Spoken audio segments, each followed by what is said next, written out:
વીર Birsa brigade આદિવાસી સંગઠન જિલ્લા ભરૂચના કાર્યકર્તાઓ પાલખેત ગામના આગેવાનોએ જિલ્લા કલેક્ટરને આવેદનપત્ર પાઠવી કાંસ પર કરવામાં આવેલ ગેરકાયદેસર બાંધકામ દૂર કરવા અંગે રજૂઆત કરવામાં આવી હતી।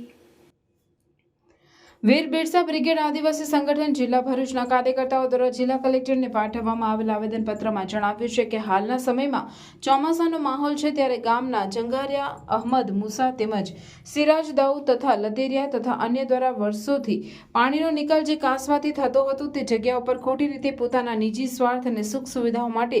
દબાણો ઊભા કરી સિમેન્ટ કોન્ક્રીટ દ્વારા બાંધકામો કરેલા છે। તે ઉપરાંત રસ્તાની આજુબાજુ ઉકરડાઓ ઊભા કરેલા છે જેના કારણે પાણીનો નિકાલ થતો નથી અને દર વર્ષની જેમ આ વર્ષે પાણી પાછું ફરતા ટંકારિયા રોડ ઉપર આવેલા આદિવાસીઓના કાચા મકાનોમાં 2 થી 3 ફૂટ પાણીનો ભરાવો થયો છે જેના કારણે ઘણું મોટું આર્થિક નુકસાન થયેલ છે અને ઘરો પડી જાય તેવી સ્થિતિ ઉદ્ભવી છે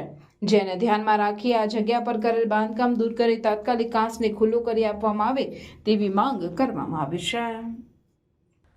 જે બાબતે નામદાર કલેક્ટર સાથે વાત થઈ છે, ફોન ટેલિફોનિક વાત થઈ છે, એમને બોલાવેલા છે એટલે આજરોજ ભેગા થઈને અમારા જે પ્રશ્નો છે એનું નિરાકરણ લાવવા માટે આવેદનપત્ર આપીએ છીએ। ત્યાં એવી હકીકત છે કે નાળાના ભાગની અંદર યોગ્ય રીતે